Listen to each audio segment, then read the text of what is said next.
โอ้นี่บ่แม่น โตงามดีเนาะโอ้พี่น้องบ่ธรรมดานี่โอ้ไผเลือกสีอันกระเบื้องอันในห้องน้ำนี่ เลือกเอง เลือกเองบ่เด็กกล้องตำหัวที่แล้วเด้ แม่เวียดเพิ่น ลายหินนอนเนาะนี่อย่าไปหินนอนพี่น้องคือมันก็หินเลย ก็ลายลายดำกับขาวลายแล้วว่าเอาไปดีเนาะไปช่วยแล้วว่าเขาจะเลยโอเคลำลาวนะ โอ้ตบเปิดสดติบร้อยเนาะ บ่ช่วยเอาจะได้ก็ได้ เราเพื่อลูกเราแม่ ผู้ชายพรให้เพิ่นไว้เพิ่นน่ะให้เดือนให้ซ่านให้นี่เอา กับขบุญก็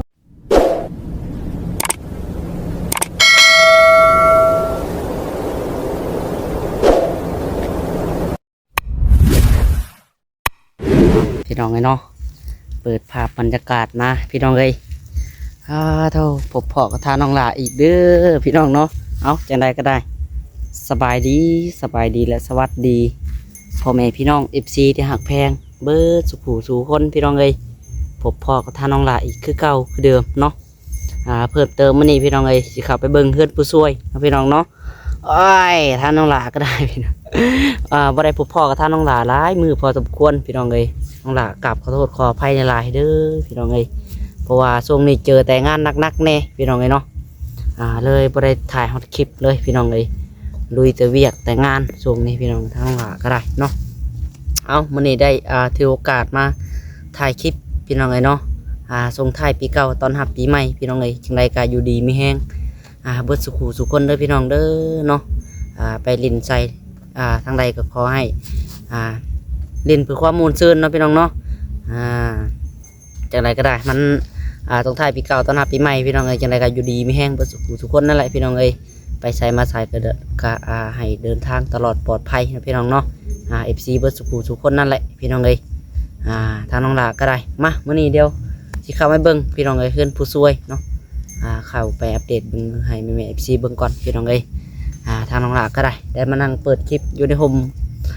กกกระบกพี่น้องเอ้ยเนาะ ใกล้ๆเพื่อนเพิ่นนี่แหละพี่น้องเอ้ยน้องหลาก็กะเลิกเวียกแน่พี่น้องเอ้ยเลิกเวียกแต่เว้นแน่มื้อนี้ได้ถือโอกาสมาหาถ่ายคลิปก่อนเนาะแต่ละมือบ่ได้ลงคลิปไปก็ได้ต้องขอโทษขออภัยหลายๆพี่น้องเอ้ยเพราะว่าทางน้องหลาก็มาจังไดพี่น้องเนาะให้เวียกเฮ็ดงานเนาะเฮ็ดแล้วมันเมื่อยแล้วมันเอาสึกท้อแล้วเฮาจักสิเว้าสิว่าจังไดพี่น้องมันบ่มีอารมณ์สิเว้าสิหัวกับกล้องเลยเนาะเพราะว่าเฮาเฮ็ดเวียกเมื่อยแล้วรู้สึกอ่อนเพลียมีแต่อยากนอนคำมาก็ได้คำมาก็มีแต่นอนพี่น้องเอ้ยทำน้องหลาก็ได้เนาะบ่ได้ถ่ายคลิปไปได้4 มื้อ 5 มื้อพี่น้องเนาะFC คือสิคิดฮอดแหละพี่น้องเอ้ยไปจังได๋ก็ได้เดี๋ยวมื้อนี้ไปเบิ่งนํกันพี่น้องเนาะไปนั่งเล่นกับผู้ช่วยก่อนจักเด็กจักหน่อยพี่น้องเอ้ยโตเป็นจังไดเพิ่นสิไปเล่นอยู่ไสเนาะส่งท้ายปีเก่าต้อนรับปีใหม่นี่เพิ่นสิไปเล่นอยู่ทางใดพี่น้องเอ้ยเนาะสำหรับน้องหลาแล้วบ่มีอยากไปดอกพี่น้องเอ้ยมีแต่ลิ้นอยู่ในบ้านในเฮือนตัวเองนั่นแหละเนาะซื้ออยู่นั่งกินเล็กน้อยพี่น้องเอ้ยมานั่งกินซุ่มน้ำกันนะพี่น้องเนาะเพราะว่าจังไดก็ได้ปะวันนี้เดี๋ยวไปเบิ่งน้ำกันพี่น้องเอ้ยเพิ่นผู้ช่วยเพิ่นนี่อย่างแน่ตอนนี้เพิ่นลงเบิดเดี๋ยวบ่ทอห้องน้ำพี่น้องเนาะบ่ได้ถ่ายหลายมือพอสมควรทำน้องหลายเองก็ได้ไปจังไดก็ได้เนาะพี่น้องเอ้ยเนาะผู้เท่าเปิดภาพมาก็ได้เห็นทางผู้ช่วยปัดกอดเฮือนอยู่พี่น้องเอ้ยเนาะท่อก็ยังทันได้ลงแล้วพี่น้องเอ้ยเนาะเพิ่นลงแล้วเบิดละบ่ห้องน้ำเพิ่นหรือว่าจังใดเนาะเห็นท่อเหลือ3-4 ท่อนพวกพี่น้องเนี่ยเหลือเพิ่นยังจะขุดดุ่มอีกบ่หรือว่าจังใดเนาะตัวเดี๋ยวมาเบิ่งก่อนทักทายผู้ช่วยก่อนพี่น้อง มาลักแล้วถ่ายคลิปกัน สวัสดีผู้ช่วยพี่น้องเอ้ย ได้เฮ็ดงานบ่มื้อนี้ผักตะเว้นแน่เพราะว่าอันเมื่อยๆอะไรรู้สึกอันพักผ่อนก่อนว่าซั่น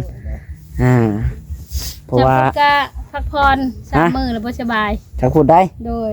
บ่ได้เฮ็ดงานบ่ต่อทางนี้เมาเวียกชั่วมือก็ดอกพี่น้องบ่ได้บ้าไปถ่ายคลิปเลยทางใดก็ได้มิดชะม้อยสิมีถ้าเมื่อยคือกัน ทางนี้ลุยอย่างเดียวทางนี้บ่สบายเฮ็ดประตูของวัดทางนี้ก็ได้ เห็น ยังบ่แล้ว ไปเบิ่งอยู่ว่า โตไปจังไดอันห้องน้ำคือทอยังอยู่ น้ำแล้วยังแต่ท่อเก็บน้ำเสีย อันนั้นได้สิขุดอีกบ่ โดย คิดว่าอันเหลือซะดอกเนาะ แม่น สั่งมาโฟดอกผู้ช่วยจุดเหลือว่าได้ก็ได้เนาะโอ้ยเนาะอยู่กันสองผัวเมียบ่นี่ แม่น ใช้บ่ทีเพิ่น บางทีก็อยู่ อยู่บ่ แม่น คิดว่าอยู่ที่สองผัวเมียซะดอก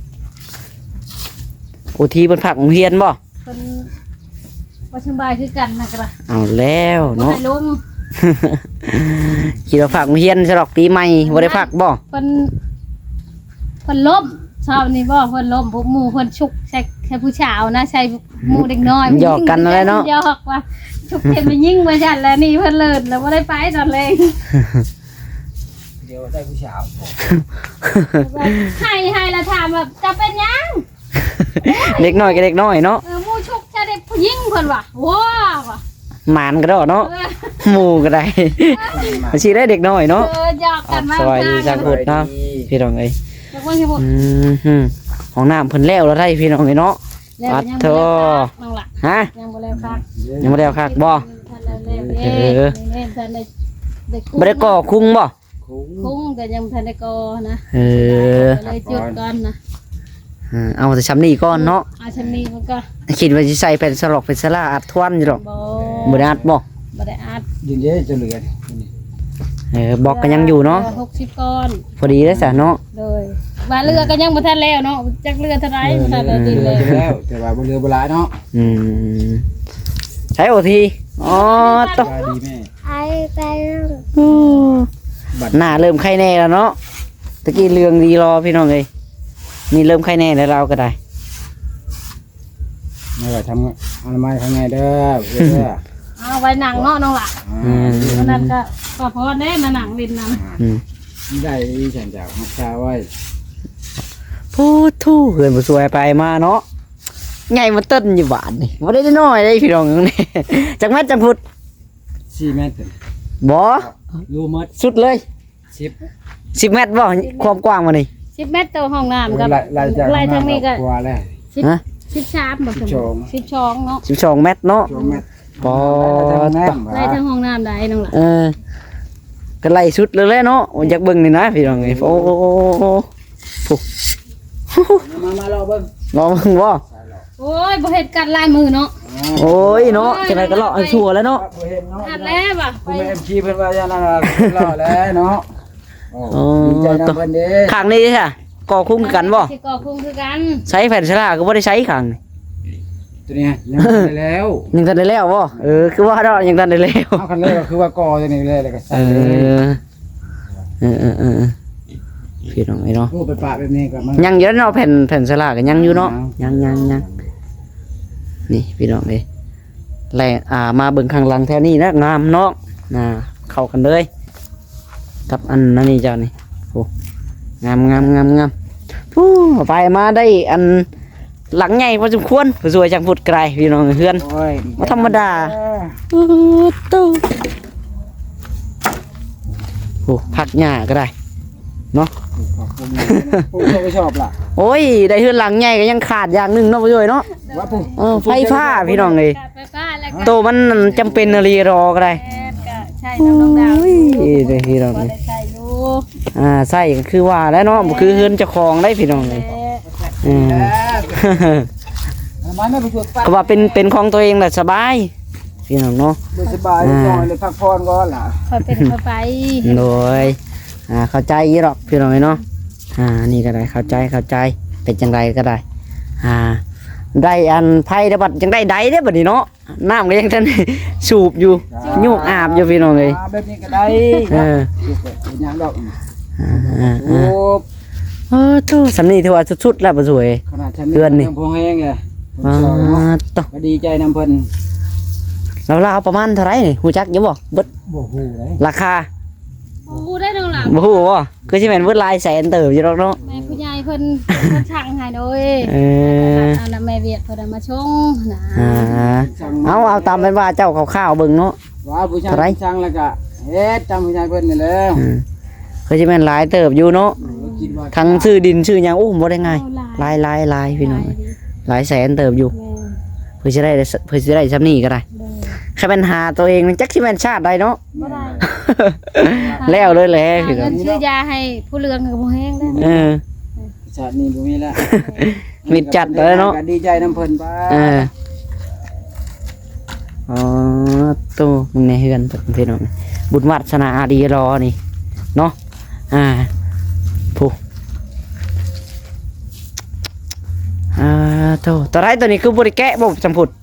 หรือว่าสิได้ก่อกุ้งเลย แกนั่นแหละ แกแล้วเนาะ มีวาวน้ำ ญาติว่าสิเอาไว้นี่เลย แต่นี่ได้นอนแล้วล่ะ เออ มีเวลานี่อันดัวแล้วเฮ็ดไปเรื่อยๆคนชมคนเนาะมาเฮ็ดกับผมเองแล้วจ้ะ นี่แต่พอปุ๋ยนะเนาะลุยนำกันได้พวกนั้นแล้วเนาะ มีแต่พอปุ๊นั่นแหละแล้วก็ดีใจน้ำเพิ่นคือกันนะ จะได้เงินคำได้ให้เพิ่นอยู่บ่ปีใหม่นี่ฮะ บ่มีได้นอนล่ะ ฮะ มีเงินครับ บ่มีแล้ว เสร็จเนาะโอ้ยเราก็ยังได้เงินได้คำให้ลูกเราไปลิ้นยัก อ้าว ปีใหม่เนาะ รวมกันที่นี่ว่าโอ้ยเรา เออ สิได้ยืมเงินนำมันปูยาเพิ่นแล้วว่ะเอาเลยยืมไปก่อนว่ะ เจ้ายังบ่มีให้เนาะ ทำแบบนี้ว่ะจะอายเพิ่นอยู่เนาะ มันโยก ได้เพิ่นก็ชูลีดอ ไผบ่อายเนาะหมู่ไปเฮ็ดเทือนเฮ็ดชาตินำบ่ เพิ่นก็บ่มีเนี่ยนะ บ่ได้มีไปสร้างเขาให้เพิ่นบัดนี้ เพื่อนเพื่อนชาติเพื่อนกับบุคือเจ้าเห็นนั่นแหละ โดย แล้วก็บ่มีคือกัน ว่านำจิตนำใจเรามาช่วยค่อยก็ดีใจนำลาวอยู่ได้ โอ้ตกถือว่าสุดๆเราก็ได้ คือว่าผู้ลีดอ อันนี้ยังว่าเพื่อนไม่ทิ้งเพื่อนเนาะ แม่ช่วยตาย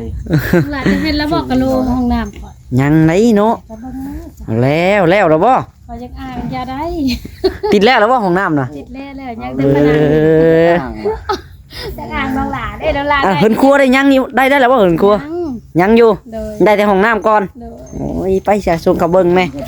กระโดดห้องน้ำเป็นจังได พี่ พี่น้องเอ้ย ได้ก็ยังบอกนอนน้องล่ะไปสิอำผู้เดียว คนให้เฮ็ดได้ก็ได้เฮ็ดไปนี่แหละล่ะเอ้ย อ๋อ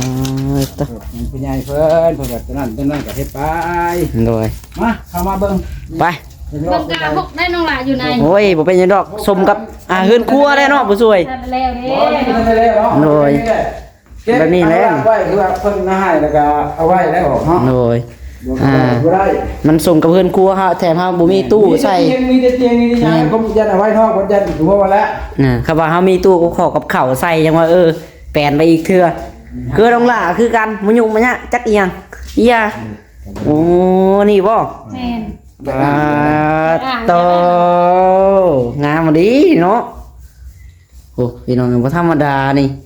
โอ้ไผเลือกสีอันกระเบื้องอันในห้องน้ำนี่ เลือกเอง เลือกเองเนาะเด็กกล้องตำหัวที่แล้วเด้ แม่เบียดเพิ่น ลายหินนอนเนาะนี่อย่าไปหินนอนพี่น้องคือมันก็หินเลย ก็ลายแล้วดำกับขาวแล้วว่าเอาไปนี่นอกไปช่วยแล้วว่าเขาก็เลยโอเคน้ำเล่านะ โอ้ตัวเปิดสดติดร้อยเนาะ ว่าไปช่วย ยัง คือแม่นบ่ ยังแม่น้องล่ะยัง ฮะ ไง ยังก็ได้ใช่บ่ แม่ไม่ใช่เนาะ เดี๋ยว มันงาม เมื่อได้ หาข้าวบ่ถังนี่กัน เรา เนาะ ยังไม่ทันได้อันใช่ ทางมันทางหญ้าได้ เรามา ปากันเพื่อนกันยังไม่ทันได้ติดดิ พนังยังมันติดบ่เปิดได้ เปิดบ่ ดูนะเด้ลายพนังก่อยงามบ่น้องล่ะ มีติดผนังนี้บ่ติดผาอีกแบบเดียวกับโคโลคือน้องจ้อยติดผาแม่นน่ะได้เนาะแต่แผ่นใหญ่กว่าบ่ใหญ่กว่าได้ไปจัก ใหญ่ได้ 40ซ้ำกันบ่ ทำกัน ซ้ำกันเนาะ แม่เบียดได้เพิ่นเลือกให้ คักพี่น้องงาม ว่าเราว่าสิได้ก็เลยโอเคน้ำลายเราว่าคักน้ำนะ เอาพี่น้องเอ้ยโอ้โต ได้นะ ยังแต่ตัวนี้แหละเนาะพี่น้องเอ้ย เขาเป็นเขาไปน้อง โดย จำนี่ก็คือดีใจแหละลูกอ่ะ โอ้ยเนาะดีรออะไรพี่น้องกันได้ซ้ำนี้ก็ได้ คนจะได้ได้ง่ายคนโอ้ โต บ่มีการทดแทนยังก็เลยคิดอยู่พวกมึง เครื่องเฮือนพี่น้องเอ้ย ผู้ช่วยแบบมีแต่กำลังใจให้เพิ่นนี่แหละ โดย มีแห้งนี่แหละว่ะ โดยนี่ ครับผมยังเนาะ โดย เดี๋ยวพอเราต้องยานแหละอย่างนั้นเป็นดีมีแห้ง โดย ปีใหม่เนาะนั่งอวยพรให้เพิ่นกะก่อนเห็นฮ้อแล้วบ่ปีใหม่นี่ ฮอดเอาเนาะนี่แหละส่งท้ายปีเก่ามื้อนี้ได้ อ้าวมันได้ขึ้นได้ว่ามันที่31 มื้อนี้31แล้วมื้อละปีใหม่มื้อนี้ส่งท้ายมื้อนี้ เนาะ ส่งท้ายปีเก่าตอนรับปีใหม่เด้ เอาก่อนเป็นหยังเนาะ ฮะ อ้าวคือน้องหลามื้ออื่นน้องหลาบ่มีเวลามาเด้ว่าสิอวยพรปีใหม่ให้เพิ่นอวยพร มื้อนี้ได้มื้อนี้แหละ อวยพรก่อนเลยเนาะ โอ้ เฮาให้ได้จ้ะ สิเป็นจังไดเนาะว่าสิอวยพรให้ทางผู้หลักผู้ใหญ่เพิ่นก็ได้ แม่ ก็ แล้ สิเป็น ว หยัง สิเป็นหยังเนาะ อื่นพยานน้องหลาบ่ว่างเด้เนาะ แม่น เพราะว่าลานดองลานชายแล้วได้นอนลานชาวแล้วได้มื้ออื่นเนาะ แม่น แม่แล้ว แม่ได้มื้ออื่น เป็นอันพอไข่มุกแม่ไข่มุก แม่น มื้อนี้อันเขาเจ้าอันนี้เด้อเนาะอ่า นี่เพิ่นห่อข้าวต้ม ห่อข้าวต้มมื้อนี้ เป็นมือผูกแขนเพิ่นมาหาเป็นผูกแขนแล้วเด้ เพิ่นหายบ่ หา เอ แล้ว อ เพิ่นก็รู้จักบ้านหาอยู่ เอาที่เงาเพิ่น แม่คำอวยพรเอาเด้อที่จัดการ นั่งนะเนาะนั่งอันอวยพรให้ทางผู้หลักผู้ใหญ่เพิ่นแล้วเนาะโอ้ยน้องเอ้ยนั่นแหละก็ส่งท้ายปีเก่าต้อนรับปีใหม่นํกันพี่น้องเอ้ยอยู่ดีมีแฮงใช้จังพุดมานั่ง นั่งบ่จัง เอาแล้วมานั่งนํกันแล้วเนาะ นั่งเนาะ โอ้โหเจ็บกระจอกบ่ ชาวบ้านบ่ตาย อย่าไปอ้างแม่ ใช่อ่ะนกมือขึ้น อันนั้นแหละ ปฏิบัติเนาะ เมาเด้อเห็นมันเขาสุบใช่ไหมกันมันยิ เช็ ง ด นะ ชุกเก็บไปยิงมาจ้ะโอ้ โอ้ยประมาณแต่น้อยก็แล้วเนาะ มาแท้ว่าโอทีนี่ จักปีแล้วเพิ่นลืมถาม โอ้7-8 ปีแล้วได้หรอ 8 ปีบ่ แม่น แต่ชุบก่อนมันบ่สมบูรณ์เนาะ เวลาบ่สมบูรณ์ บ่สมบูรณ์แต่ตัวน้อยเนาะ แม่ก็เป็นเด็ก พี่น้อง ขาดเลือด หมดเงินน้ำเพิ่นนี่แหละชื่อ โอ้8 ปีพี่น้องเนาะ ได้ยังก็ข้อคอดใช้เพิ่นนั่นแหละบ่ได้ขาดยาได้เด้ขาดยาช่องจมูกเบิ่งเด้คือไผนี่คือโตน่ะ ฮ้อนเนาะ แม่น คนขาดเลือดฮ้อนบ่มันคันว่าขาดยาอะไรโอ้ ฮ้อนโลด ก็ต้องกระโตฮ้อนเนาะ แม่น เฉพาะเราจังเหลืองเนาะ เรื่องแม่แล้วได้หั่นน่ะขาดช่องจมูก บ่มียาแล้วเนาะนี่ก็ได้ กินบ่มี สัญญาณมันมาแล้วได้ มีแต่งานพี่น้องช่วงนี้ แม่น จักสิเอาใส่เนาะ ช่วยบ้าน เสียงตู้ตึมๆอยู่นี่ก็ได้ แม่นอ่ะ เอาจะได้ก็ได้ เราเพื่อลูก อ่า ลูกแม่ ผู้ชายเพิ่นให้เพิ่นไว้เพิ่นน่ะให้เดือนให้ชานให้นี่ แม่ เอา อ้าวกับขอบคุญขอบคุณอันแม่กับเอื้อยทางฝั่งไทยแล้วก็อยู่ทางต่างประเทศ ที่ซื้อดินแล้วก็เฮ็ดเรือนเฮ็ดชานให้น้องล่ะ โดย ขอให้เอื้อยกับแม่ทั้ง3คนอยู่ดีมีแห้งความเจ็บบ่ให้ได้ความไข้บ่ให้มีเด้อแม่เด้อเอื้อยเด้ โด อย ปรารถนาสิ่งใดขอให้ราบรื่นในหน้าที่การงานช่วงท้ายปีเก่าต้อนรับปีใหม่ให้มีแต่สิ่งดีๆเข้ามาในชีวิตของเจ้าทั้ง3บ่ให้เจ็บบ่ให้จน ขอให้ร่ำรวยสุขกายสบายใจตลอดปีตลอดไปเด้อสา สาธุพี่น้องเอ้ยเนาะ ท้ายนี้ก็บ่มีหยังหลายเนาะน้องหล่ะ โดย กับขอบคุญขอบคุณยูทูบเบอร์ทุกคน โดยเอาพี่น้อง จาก เอ้ยเนาะ ทางเบาเวียงแล้วก็เบาจิตและ โดย ทุกคนและน้องละน้องไซลาที่เป็นกำลังใจชอยอุ้มสู้ยูทรงคอยมาถ่ายมายังให้แม่แล้วก็กราบขอบคุณคุณแม่ FC ทุกคน โดย ทางฝั่งไทยแล้วก็ทางฝั่งลาวแล้วก็ฝั่งไทยแล้วก็ต่างประเทศที่ซอยเชียร์เป็นแห่งใจ แต่ต้นจนฮอดมือนี้ก็ขอให้ทานทั้งหลายอยู่ดีมีแห้งความเจ็บบ่ให้ได้ความไข้บ่ให้มีเด้อช่วงท้ายปีเก่าต้อนรับปีใหม่ขอให้ร่ำรวยเฮงๆแล้วก็ทำหน้าที่สิ่งใดขอให้ราบรื่นในทางที่การงานเด้อน้องหลาเด้อ โอ้สาธุพี่น้องเอ้ยเนาะ เมื่อแล้วเนาะ ตัวเครื่องหายใจบ่ติดเนาะ มันตื่นเต้นน้องหลา โดย มีจังในชีวะเนาะ จะได้ที่ว่าโว้กันไปกับมาเนาะ ตัวเฮาเนาะ แม่ ปีนี้ถือว่าสุดๆพี่น้องทางผู้ช่วยก็ได้ดีเราเนาะเป็นปีที่ได้พี่น้องจะได้ก็ขอมขอบใจทางผู้หลักผู้ใหญ่หลายๆ น้อง เนาะ เป็นให้นะ ฮะโอ้ยบ่ไปบ่มาสิให้เนาะค่อยบ่ผู้ช่วย โอ้ยเงียครับเพื่อนแล้ว คนยังร้ายของผมมีคำบอกคำว่ามัน ดีใจเนาะ ดีใจนำเพิ่น แม่ โดย เดี๋ยวว่าแต่ตื่นเต้นใจชันใจชื้น อ่า คันเป็นอยู่ใกล้กะจักแม่สิเว้าอันนี้อยู่ไกลกันเนาะ โดย จักแม่สิว่า ไม่ ตัว แต่ ถือว่าเฮานี่สุดๆพี่น้องเนาะในอันกลุ่มเฮานี่บ่ว่าสิเป็นน้องจ้อยน้องดาวน้องถวยทองเนาะแล้วก็น้องล่ะบททางครอบครัวเฮานี่พี่น้องเอ้ยมีทางผู้หลักผู้ใหญ่เพิ่นเบิ่งแยงจนเบิดสู่คนพี่น้องเนาะอันนี้ก็ ไม่แต่ ขอบคุณขอบใจหลายๆเนาะ เนาะมัน โดย บ่มีหยังที่ตอบแทนเพิ่นน่ะนะ โดย โพนี่แหละเนาะ ทำผู้ชายให้พรให้เพิ่นดีๆมีแฮง เฮาก็จักสิตอบแทนจังไดเนาะมีแต่คำเว้าคำจาแล้วก็หนุบมือเอาพี่น้องไงมีแต่หัวใจพวกในทางผู้หลักผู้ใหญ่เพิ่นนั่นแหละเนาะ เพิ่นดีๆมีแฮงเป็นหุ่มโพมใจให้ลูกให้หลาน โดยพี่น้องไงปีนี้ถือว่าเป็นปีที่ดี แต่ผู้ปีต่อไปจังไดก็ให้ดีคือเก่าเนาะอยู่ดีมีแห้งเบิดสุขสุขคนพี่น้องเอ้ย มีแห้ง กว่าเก่า ปี เนาะ เนาะ พี่น้องเอ้ย คิดฮอดคิดถึงหมดหมู่ทุกคนเนาะ โดยอันนี้ก็ ยูทูบเบอร์แล้วก็แม่ FC ก็บ่มี FC แม่ FC แล้วก็ยูทูบเบอร์แล้วก็บ่มีผู้ใหญ่ใจบุญก็คือสิบ่มีในวันนี้เนาะน้องว่าแม่นบ่จ้ะวะ โดยแม่นนั่นแหละเนาะ แม่ FC ก็พิเศษหนึงเพิ่นก็ โดย คอยสนับสนุนเนาะ โดยถ้าว่าบ่มีทาง YouTube เข้ามาเบิ่งแย่งเฮาก็คือสิบ่มีเนาะบ่ช่วยเฮาก็ได้ คันบ่มียูทูบเบอร์แล้วก็ อ่า บ่มีผู้ใหญ่เพิ่นเบิ่ง โดย ดูแลคอยอุ้มชูยุ่งส่งจนก็สิบ่มีในวันนี้น้องล่ะ โดยอันนี้ว่าพอโตพี่น้องเอ้ยเนาะ เบิดบ้านเบิดเมืองมีแต่คอยเว้าคอยอิจฉาเฮาพี่น้องเอ้ยเนาะ แต่ก็สร้างเพิ่นเนาะ เพิ่นดอก เฮาก็สิว่าจังไดเนาะ กระช่างเพิ่นสิว่าอะไรกระช่าง ที่สบายใจของเพิ่น ที่สบายใจ ของเพิ่น โดยเฮาก็ ได้ก็จะแลได้เพิ่น เฮ็ดดีไปเรื่อยๆพี่น้องเอ้ยเนาะนี่แหละความดีพี่น้องเอ้ย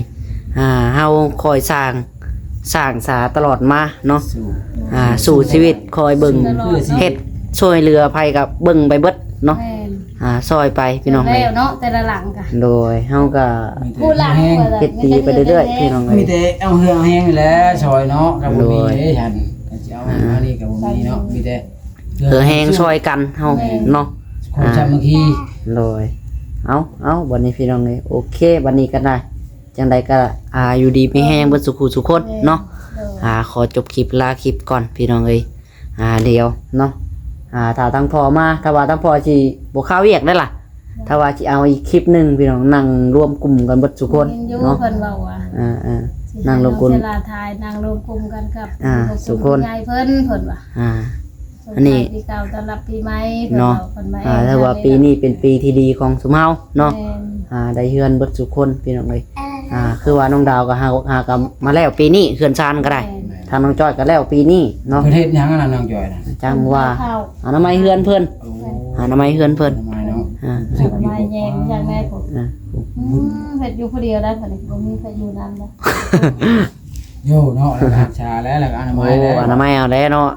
นั่นแหละ ตัวเองก็เริ่มใหญ่เริ่มหยังไม่จีป้าหก เฮ็ดให้จำนี่แล้วก็ยังชีหักชาบ่กุ้มก็บ่ได้ จนมงหงกันใหญ่ไปเลยพุ่น เพิ่นมาหุง ตัดมือหูน้องดาว แทงดาวเพิ่นน่ะ โอ้หมากดกจะได้ คอยไปโอ้หมากเพิ่น หักใดแล้วตายแล้วเราบ่ ฮะ ใดตาย อ้าว ใดแล้วใดไปน้ำบ่ขึ้นได้ใดน้องดาว อ้าว บ่มื้อนั้นหัดเป่งลงมาแต่ทั้งบ่ขึ้นหั่นลง บ่เราว่าใดตายแล้วเรา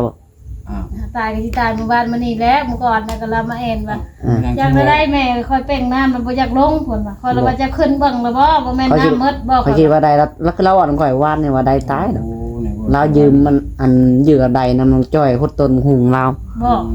โอ้ไปเบิ่ง แล้วว่าใดน้ำบ่ขึ้นเราอ่ะ มื้อก่อนท่านเพิ่นมามื้อชื่อนั่นวันนี้บ่ได้ว่า มื้อชื่อนั่นเพิ่นมาเพิ่นว่าน้ำค่อยเป่งลงมาจะทางเราบ่ลงเพิ่นว่าคอยว่าจะขึ้นเบิ่งแล้วบ่อย่ามีแน่ตกลงไปแล้วมันอัดบ่ฮู้ลง ยันมีนาตัน มื นี่ อ เนาะ ลายป่านบ่ แม่นมื้อไรปลาเพิ่นมามื้อลงหนอง น้องๆมันนั่นแหละเอาพี่น้องเอ้ย ก็ย่านเป่งงามได้เลยแหละน้ำหมดจากถังว่าน่ะว่า จังหวะเนาะ โอ้เราก็เบิ่งเลยจ้ะ เนาะเบิ่งอะไรเนาะ อันนี้ได้บัตร ไปน้องจ้อยบ่ว่าเนาะอันนี้จบคลิปมาบัดนี้เฮ้อ ช้าๆได้ผมมากันบ่ใช้เสียง เอาสาพี่น้องเลยเนาะ ใช้เสียง โอเควันนี้สำหรับแค่นี้ก็ได้จังได๋ก็อยู่ดีมีแฮงเบิดสุขสุขคนเนาะส่งท้ายปีเก่าต้อนรับปีใหม่นํกันพี่น้องเอ้ยไปใส่มาใส่กันเดินทางตลอดปลอดภัยเบิดสุขสุขคนเด้อพี่น้องเด้อเนาะไปเล่นทางใดก็ได้ขอให้มันม่วนเนาะจังไดก็สบายดีบ่ซวยทั้งพุทธเนาะพี่น้องบ๊ายบาย ดับฉาบจ้อย น้องจ้อย สบายดีนะ โอ้ยปิดคลิปแล้วน้องจ้อยเอ้ยมาช้าบ่เนาะบ๊ายบายเฮา